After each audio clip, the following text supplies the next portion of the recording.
English majors are going to rule the future of generative AI like ChatGPT. And that's not just me saying that.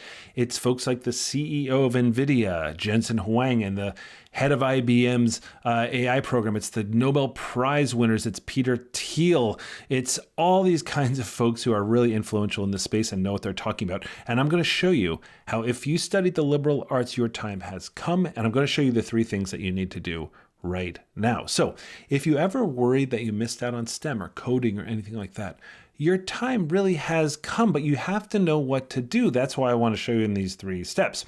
I'm Conor Grennan. I'm the Chief AI Architect at NYU Stern School of Business, and I've seen this in practice. So here's how it works. First of all, how do we know that this is true, that communication, empathy, leadership, these kinds of skills are really in high demand in the age of generative AI? Well, Jensen Huang at the World Economic Forum said, and this is a quote, "In the past, everyone who sat on the stage would say, your children should learn how to program. And in fact, it's almost the exact opposite, because the new programming language is now human." He tells us that we need to be good communicators. And who are the good communicators? Who are the ones that study empathy in the workplace? These tend to be liberal arts majors over STEM majors. Again, not that those STEM majors out there can't be this. I'm just sort of talking to the liberal arts majors for a second to let you know that your skill set is incredibly valuable.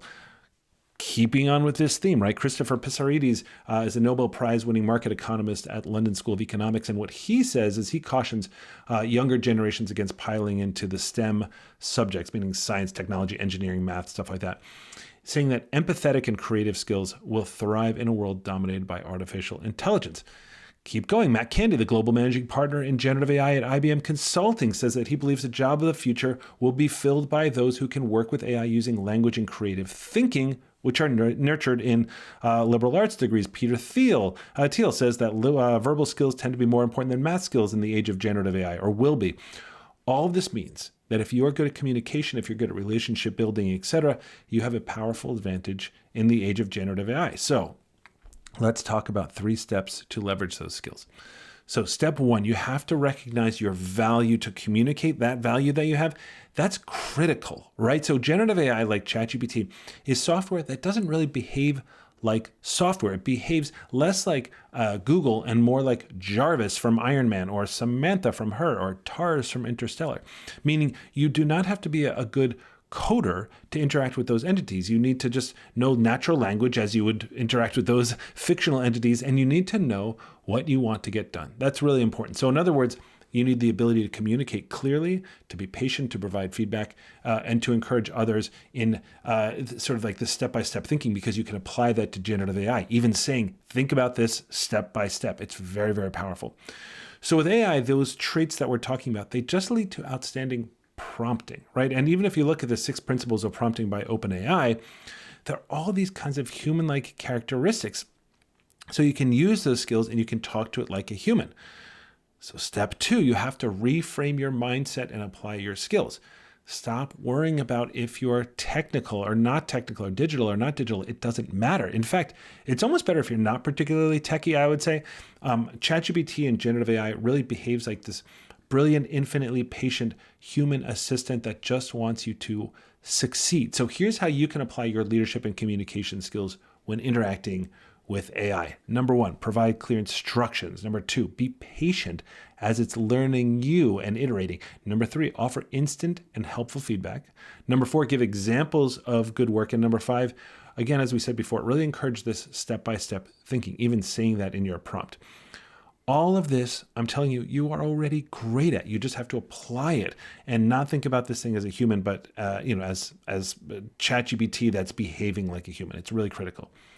Okay, step 3 is overcoming these mental barriers. This is huge. You have to break your Google habit, meaning you have to recognize that your brain's usual habits can, they can hinder AI mastery, I'd say, right? And that's because your brain has a hard time looking at a computer screen, at that sort of text box, and seeing an intern and seeing a human-like interaction, right? It really looks at this and just sort of sees Google. Your brain tells you it's Google because, again, it looks like Google. It's not Google. Your brain will try to fool you. Don't let it. Every interaction, talk like a human. Say hi, say thanks, iterate with it, have a conversation with it. It never gets tired. It's just very odd and wonderful.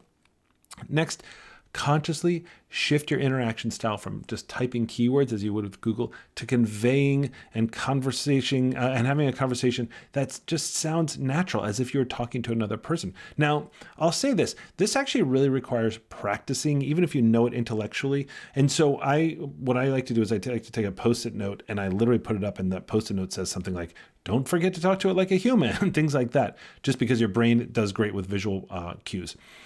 Okay, if you're good at communication, you're good at empathy, you're good at leadership, you have a distinct advantage in this AI-driven future, even potentially over tech-minded people. And remember, this isn't tech as we've always known it. This is your new partner in supercharging your career in this new age.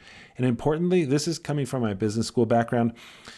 This isn't about getting a job in AI, okay? This is about getting a job in an area that you're passionate about. This is using AI to pour rocket fuel on that career that you want. It applies to every industry. It's because it's a new way of thinking. So if you're staying in your current industry, you're looking for your dream job, follow these steps. Leverage generative AI because you are going to do outstanding at it. Okay, if this was helpful, would love it if you liked and subscribed to this channel. And if you're looking for more, come over to conorgrennan.com. I have a lot of free resources over there. You can sign up for my course, which is coming soon. We're going to learn all this together, folks. Okay, see you next time.